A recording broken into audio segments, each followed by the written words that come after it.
तो हेलो दोस्तों, मैं कृष्णा मुरारी, शौर्य कुमार और श्रेया कुमारी आज ऊपर अपने छत के ऊपर इकट्ठे हुए हैं योगा के लिए। तो दोस्तों, आज चूंकि हमारा योगा का पहला दिन है तो हम लोग आज योगा क्या है इसके बारे में जानेंगे। तो दोस्तों, उसको बताते हुए मैं शुरू करता हूँ कि योगा एक प्राचीन और महान परंपरा है। योग शब्द संस्कृत के युज से बना है, जिसका अर्थ होता है जोड़ना या एक करना। योग शरीर, मन और आत्मा के बीच संतुलन स्थापित करने का माध्यम है। योग दोस्तों एक शारीरिक व्यायाम नहीं बल्कि एक जीवन शैली है जो हमें शारीरिक से स्वस्थ, मानसिक रूप से शांत और भावनात्मक रूप से संतुलित बनाने में सहायता करती है। योग की परंपरा हजारों वर्ष पुरानी है और योग की मान्यता के अनुसार भगवान शिव को योग का संस्थापक माना जाता है। प्राचीन भारत में भी योग के प्रमाण मिले हैं। बाद में महर्षि पतंजलि ने योग के विभिन्न अभ्यासों को व्यवस्थित किया और आज योग पूरी दुनिया में लोकप्रिय है। 11 दिसंबर 2014 को संयुक्त राष्ट्र महासभा ने 21 जून को अंतर्राष्ट्रीय योग दिवस के रूप में मनाते हुए निर्णय लिया कि योग दिवस 21 जून को मनाया जाएगा। योग का उद्देश्य केवल रोगों से बचना नहीं, अच्छा स्वास्थ्य हमारा अधिकार है, लेकिन स्वस्थ रखने के लिए हमें जीवन शैली, खान पान, विचारों, आदतों पर ही ध्यान देना चाहिए। और सकारात्मक स्वास्थ्य का अर्थ केवल रोग मुक्त होना नहीं बल्कि शरीर में ऊर्जा, मन में शांति, अच्छी प्रतिरोधक क्षमता और जीवन में उत्साह का होना भी बहुत जरूरी है। तो दोस्तों, हम सभी तीनों लोग आज अपने छत पर इकट्ठे हुए और योग के बारे में सभी जानकारी हासिल किए। तो दोस्तों, आगे हम लोगों ने आज योग में चर्चा किया।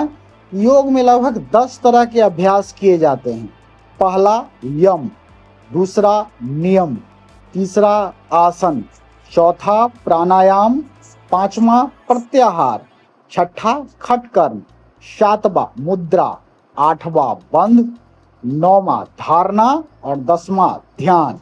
तो दोस्तों, आगे समझते हैं कि सारे अभ्यास को क्या कहते हैं और ये किस रूप में किए जाते हैं। दोस्तों, यम का अर्थ होता है समाज और दूसरों के प्रति अच्छे आचरण के नियम। उनमें शामिल होते हैं अहिंसा, सत्य, असत्य आदि। दूसरा है हमारा नियम, अपने व्यक्तिगत जीवन को अनुशासित और शुद्ध रखने के नियम, जैसे शौच, संतोष, स्वास्थ्य और मानसिक संतुलन आदि इसमें शामिल होते हैं। आसन, आसन में दोस्तों हम शरीर को स्थिर करने, आरामदायक करने, स्वस्थ रखने की शारीरिक मुद्राएं करते हैं, जैसे तारासन, भुजंगासन, सूर्यासन आदि। चौथा दोस्तों इसमें होता है प्राणायाम, श्वास को नियंत्रित और व्यवस्थित करने के लिए हम अभ्यास करते हैं। इसमें श्वसन, मानसिक शांति और एकाग्रता में सहायता मिलती है।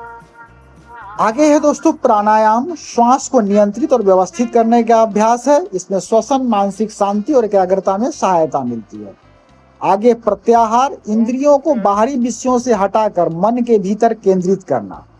आगे खटकर्म, शरीर की शुद्धि के लिए की जाने वाली 6 प्रमुख क्रियाएं। इनमें नेति, धैति, बस्ती, त्राटक, नौली और कपालभाति शामिल होते हैं।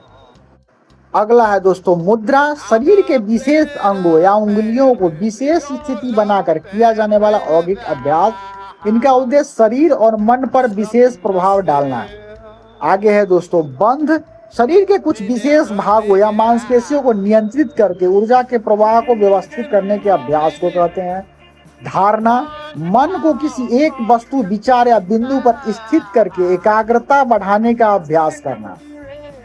ध्यान, लंबे समय तक किसी एक विशेष जैसे श्वास या किसी विचार पर शांत और निरंतर एकाग्रचित रहने की प्रक्रिया। आसन, अगर हम आसान भाषा में इसको समझना चाहें तो यम नियम का अर्थ है अच्छा आचरण और अनुशासन, आसन का अर्थ है शरीर, प्राणायाम का अर्थ है श्वास, प्रत्याहार का अर्थ है इंद्रियों पर नियंत्रण, खटकर्म यानी शरीर की शुद्धि, मुद्रा बंध यानी शरीर का विशेष नियंत्रण, धारणा यानी एकाग्रता और ध्यान मतलब मानसिक शांति। तो दोस्तों, आज हम तीनों ने थोड़े से अभ्यास किए, थोड़े से एक्सरसाइज किए और योग क्या है और योग को हम किस प्रक्रिया के रूप में करेंगे और योग में क्या क्या शामिल होता है यह समझा। दोस्तों कल शुरू करेंगे सूर्य आसन। तो बने रहिए दोस्तों हमारे चैनल में हमारे साथ आगे योग का अभ्यास करने के लिए। तो दोस्तों गुड मॉर्निंग, सादर प्रणाम और मिलते हैं कल।